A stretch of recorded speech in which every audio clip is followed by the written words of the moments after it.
Hey guys, John here and welcome back to NASCAR 2005 Career Mode. Today, we're going to be kicking things off by heading to Old Spice, which we know is a long, drug-out, boring race usually because I dominate and there's nothing to do. But maybe we'll use this to talk about Homestead. Yeah, I guess that's a good enough thing to do. Let's do this. Alright, let's get qualified here. And I'm assuming we'll get the pole, although I think last time maybe we did. Whoops. Well, that isn't going to help matters. I can't remember. Did we not last time? I don't know. Shortcut. Actually, car feels tighter than it did in the spring race. I don't know. I need to adjust that. But anyway. So yeah, aside from the Homestead stuff, which we'll dive into once the race starts. I did want to talk about something else too, in regards to this series and to other series plans. So yeah, 6th. Okay, well, I mean, I know I messed up at one spot, and I didn't really nail my little shortcut deal as I normally would. So let's try to do that. Yeah, the car is way tighter than last time. Weird. Well, anyway. But yeah, so probably use this race to get all of that talked about. Or maybe I'll split it between the two. Yeah, maybe that makes more sense. We'll cover Homestead in this race and then we'll talk about other things after that. Hey, pole, heck yeah. That's what I'm talking about. We improved that lap very nicely, very nicely. I did take a half-round wedge out, though, just because it did feel snug a couple times there. Alright, let's watch, make sure these guys don't do the inside dive bomb. Really the most dangerous outcome for us there. Yeah, you go to the outside, just don't dive to my inside, please. Still doesn't feel as smooth as I like it through there, but we're obviously faster than them, so that's all that really matters. Alright, so Homestead. Oh boy. So as you guys know, I haven't been watching diligently. World's loudest jet flew by. I haven't been watching diligently this year. The last couple of years, really. But I did make an effort to watch this weekend stuff, or this past weekend stuff, especially the Cup race. I watched most of it, and yeah, it was a weekend. I know some of you might be happy with the results, but I'm hoping that you'll at least be able to see my point of view in the sense that, in my opinion, the least exciting option out of the final four for each series was the one who won. I was pretty disappointed. Truck Series, Matt Crafton didn't win a race all year and yet became a champion, which I guess that's a record that he can hold on to. That they said he's the only champion to have never won a single race, so I guess that's good for him. But it's really boring, and he's won a lot, so I'm not super concerned about him winning more of them, especially when there were 3 guys who had never won who raced really hard and got a bunch of wins. But that's the system, you know. That's the way it works. Whoever finishes ahead at Homestead wins, whether they were the guy all year or not. So, you know, unfortunate, pretty boring.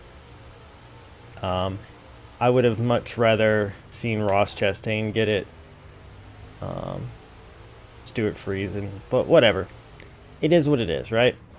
Moving on to Xfinity, which I actually didn't get to see. I don't have the ability to watch cable TV currently. And luckily the main race was on local channels, which I can watch. And I saw the end of the truck race thanks to Aaron, who screen shared with me on that. But I didn't really see any of the Xfinity race, and apparently it was exciting. Whoops, that was scary. It was exciting, it was close run, and there was lots of action and crazy stuff, and some people say best Xfinity race of the year, whatever. So I didn't know about any of that. I just knew what I read. And on paper, I guess it's not as exciting because Tyler Reddick won again. Now, I wasn't aware of how many races he had won this year. I knew he was up there frequently, but I didn't know, he had won a bunch of races. So I guess he was deserving if you look at it that way. But I mean, he just won last year, and honestly, I don't really feel like he really deserved that one. But would much rather have seen Cole Custer get it. Christopher Bell was very deserving, and Justin Allgaier, I mean, how many chances is he gonna have? So like, it was unfortunate in my opinion again. And just Tyler Reddick, I can't get excited about the guy. He's just he's there, and I know he wins, and I know he does good things, but I just don't care, I guess. So, yeah, whatever, but good for him, I guess. Two-time Xfinity champion is something he can have on his record, that I guess not a lot of those guys have. Usually they win a championship and they move on. He did it with two different teams, too, which is interesting. But yeah, just kind of like whatever, I guess. So that brings us to to the Cup race, and so the deal with the Cup race was that we very much needed NASCAR to do what they do best, which is throw a caution at the end of the race. Let's be honest, they do that a lot, and maybe since they've been called on it so much, they don't do it as much these days. But the thing about it is there were actually two opportunities for them to have called a caution that would have not only seemed legit, but that honestly would have been expected, and that was when two different guys had engine failures. Now, granted, it wasn't a bunch of smoke and visible oil being dropped and all that, but you could have made a case for it. And while Kyle Busch wouldn't have been happy about that, my gosh, would it have made the end of that race more interesting. Because he had run away with it. He had a big lead, and then when pit stops happened, well, that's when everything, the final pit stops were when everything went to heck. And Denny Hamlin, who I was really kind of hoping would win just because he's never won and at this rate never will. He went down for his pit stop, and his his team, his pit crew, one of the members, I think it was the tire carrier, he slapped a big piece of tape on the grill. Unfortunately, it was way too big and in the wrong place, and Diddy's car overheated. And he had to come back down pit road again to fix that. He ended up rallying to get back on the lead lap and finish 10th without a caution. But still, his championship was over. Then you got Truex and Harvick, who had probably the strangest strategy call. They knew that they were behind Kyle, so they tried a strategy to stay out longer to have fresher tires at the end. This almost never works. Now, granted, they were also hoping a caution would come out and that it would benefit them in that way. But the caution didn't come out, and they were pretty much screwed after that. Like, there was no way, absolutely no way they were going to catch up even with fresher tires. So, whoops, that actually did some damage. So yeah, that was really dumb, really unfortunate. I don't understand it. And yeah, I do think that NASCAR should have perhaps taken advantage of one of those cars blowing up to be like, oh, caution, like there might be oil, whatever. It didn't have to be super credible. It's just, it would have made that ending a lot more exciting. Now, granted, that's the thing we always complain about with them throwing cautions is fabricated drama. Nobody wants to see that, and it's definitely fricked over a lot of guys that were fan favorites when a caution came out, and then benefited other people. So, yeah, it would have made some people upset. But I don't know, just in this one case, the idea of the leader being that far ahead and the leader being Kyle Busch. Again, of the four, it was like, who do you least want to see win? Probably Kyle. He's won enough. He has a championship. Now, obviously, Truex and Harvick also have championships. But I like them more. But at the end of the day, I was really just hoping that Denny would get the job done. Had that happened differently and the tape hadn't been put on the way it did, he still wouldn't have won. I'm aware of this. He was several seconds behind Kyle. So yeah. And I'm not sure if it was true or not, but I feel like I saw a comment, not a comment, I saw a tweet that Kyle said something about Aero package still not being good. And that's another thing, and Aaron pointed this out, but the guy who wins the championship is the guy who's been talking trash about the Aero package, the new package, all year. And that's kind of crazy. Like, he disses it. He disses the sport. He basically says NASCAR's dumb for the decisions they make, and yet he's the champion. And that's a thing. And I'm not saying he's wrong. Obviously, the package still needs work, and obviously NASCAR has made a lot of bad decisions, but I don't know. The champion, he is a spokesperson for the sport, right? And they really are hammering away at the fact that it's a sport. I was talking about this with Mr. McBlam. He was talking about how they use these sports analogies for the things that happen in racing now. And it's just because they really, really want you to understand that NASCAR is a sport, that these guys are athletes, and they're going to extremes to make you believe that. So it's like, I don't know. It's weird, though, because you don't see too many situations where the top guy in a sport would also be talking crap about the sport. However, it does happen, I know. So it's not unheard of, but yeah, I don't know. It's weird. I just feel like anybody would have been better in this situation, but whatever. Point is, the year is done. It's over with. It was the year I least cared about NASCAR since back before I could watch it. So, yeah. Next year I'm going to give it a solid chance because of the new schedule. But we'll see. Either way, this race is over with. We win, obviously. I will just close with saying that I will give next year a shot because of the new schedule. And obviously in the coming years you've got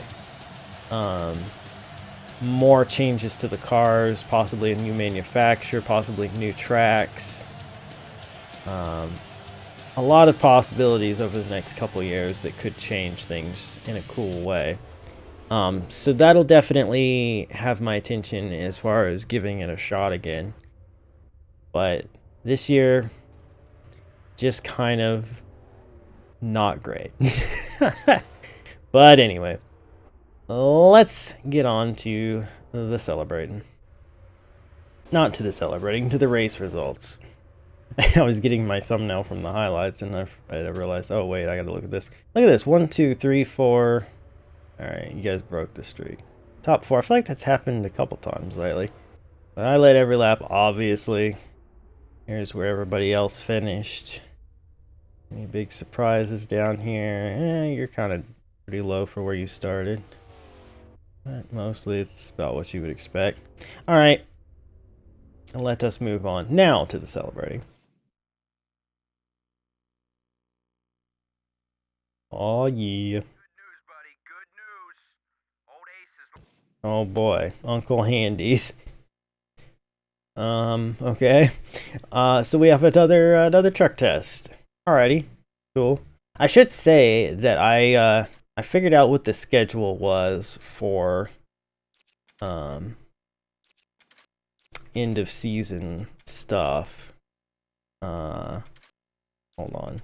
So yeah, I was trying to figure out when I should sign up for the truck team.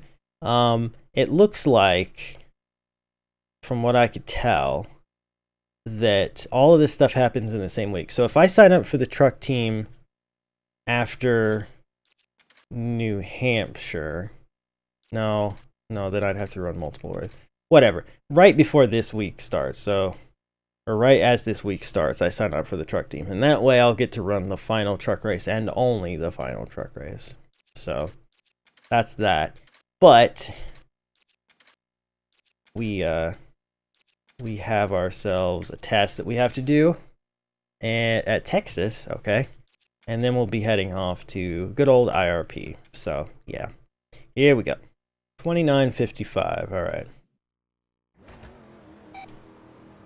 So maybe while this test is happening, I'll talk about the other thing I wanted to talk about, which was series stuff. So this series, I really don't like this truck, by the way. Not just how loose it is, but it is. I don't like this color scheme. It's such a weird choice. Kind of gross. But anyway. Oof. Yeah, this... oh, don't get on the apron. This truck's very loose, though. Anyway. So, I've noticed that... And I talked about this briefly before, but I noticed that the views aren't great on this series. The first episode, you know, it's starting to pick up some views, and I know over time it'll start to get hits from random people looking up NASCAR 2005, because there's still people who find my old NASCAR 2005 videos. But it is unfortunate that I'm not getting decent numbers right now from you guys, the regulars. Well, not you guys, because if you're watching this, then you're watching this. That made no sense, John. But the point is, like, if I put up a NASCAR 06 video, the first couple days it's got, like, you know, 50 views. Couple weeks go by, it's pushing 100. Whereas I put up one of these videos and a week goes by and it might just have 25 views, which is unfortunate. And it's unfortunate that if you enjoy NASCAR 06 that you can't enjoy this, because it's basically the same game just without the added team control stuff and all the freaking glitches that ruin the game for me. But, you know, whatever. And I know I haven't started the stream series of Season 4 of 06. And I may not for a while, actually. Something else has cropped up as a possibility that I think I'm going to explore instead. And because of that, I'm also considering what to do with this. Because if it's not going to get the traffic that I want and need, I wonder if I should maybe consider doing something else with it. But don't get me wrong, I'm not quitting it. I know it'll pick up over time. Whoa, where am I going?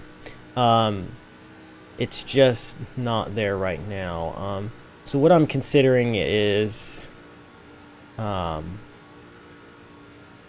possibly making this a thing that I stream so that I can get a chunk of footage that way easier and throwing that up, but maybe not even weekly, and maybe putting more of a focus on this other project that I'm going to be starting. So we'll see. For those of you who actually are watching and enjoying this, you probably don't want to hear that, but I'm not quitting it, and I definitely want to keep going with it. It's just, it's not getting the attention that I thought it would, which is unfortunate.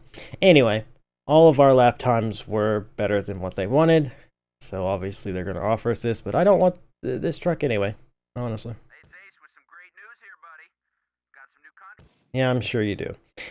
Anyway, so yeah, that's all stuff to think about. And then I'm gonna be trying to figure out what I'm gonna do with all that. Like I say, something new in the works, so keep an eye out for that. And yeah, just trying to do what's best. That's not always easy to figure out though. Anyway, let's go on to IRP. And here we are at one of my favorite tracks, IRP, Indianapolis Raceway Park.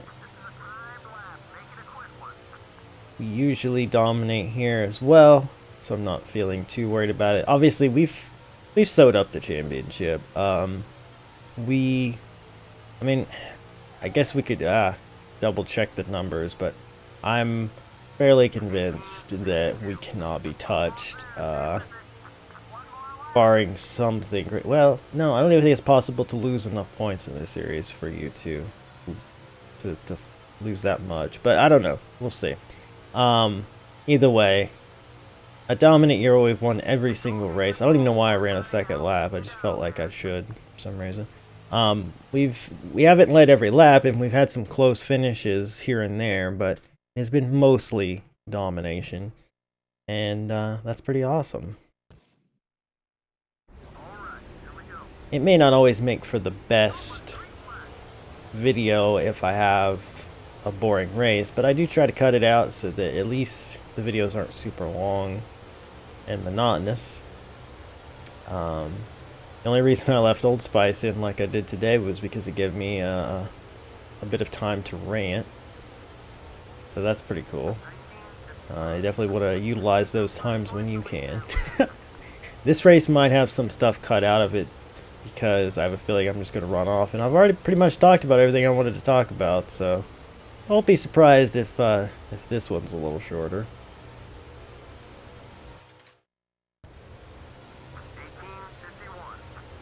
Sorry about that, I had to take care of something.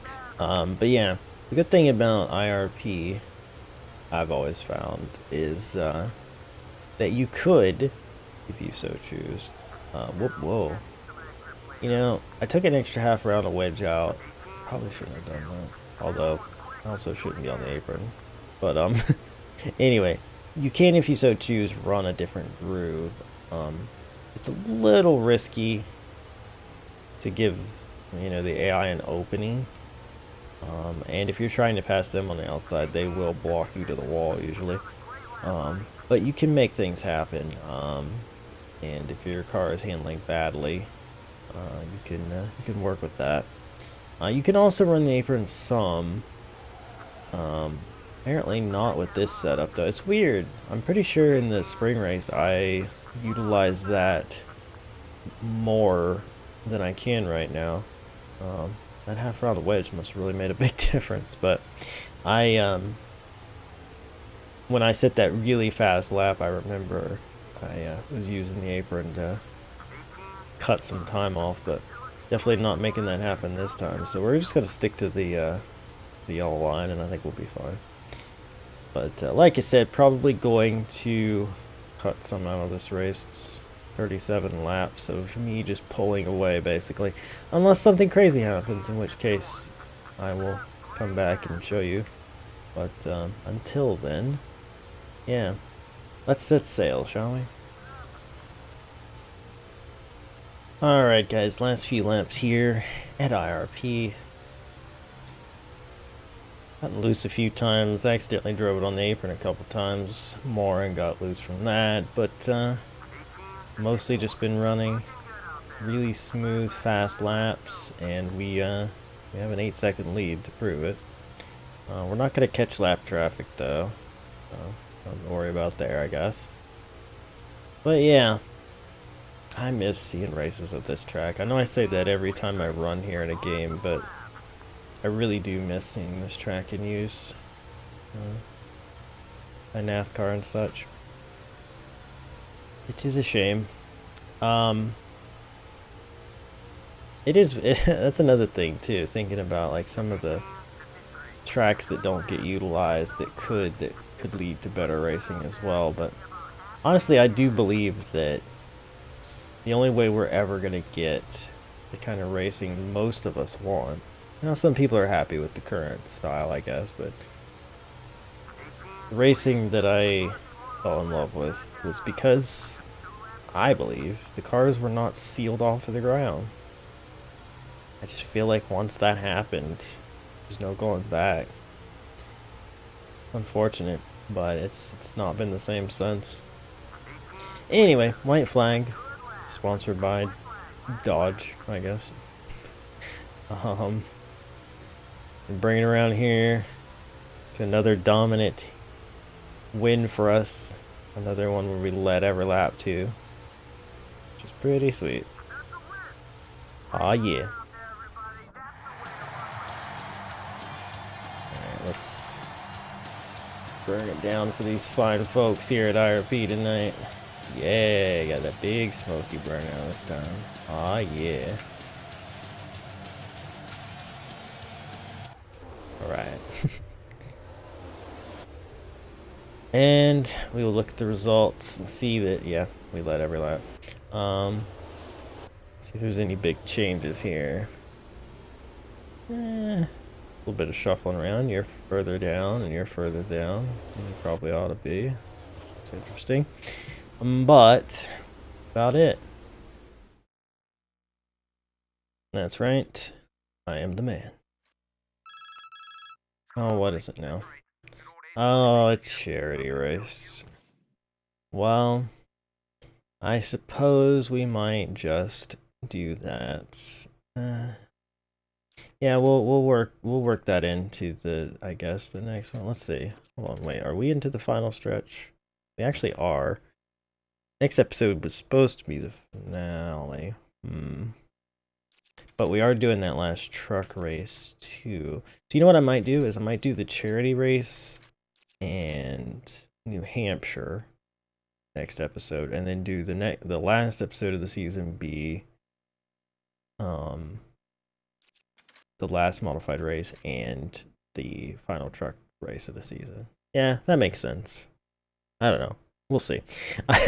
I'll make that decision later. Let's go look at the points real quick. And yeah, 438 points. I don't think it's actually feasibly possible that we could lose this. I'm still not sure if we got max points if we led the most laps at every race. I'm not entirely sure. 22. Maybe if somebody knows, they could let me know what the max points would be that you could get. But either way, we have done quite well, and I'm happy about how this has gone. As for how the trucks will go, well, we'll just have to find out. But anyway, thank you guys so much for watching. I hope you enjoyed.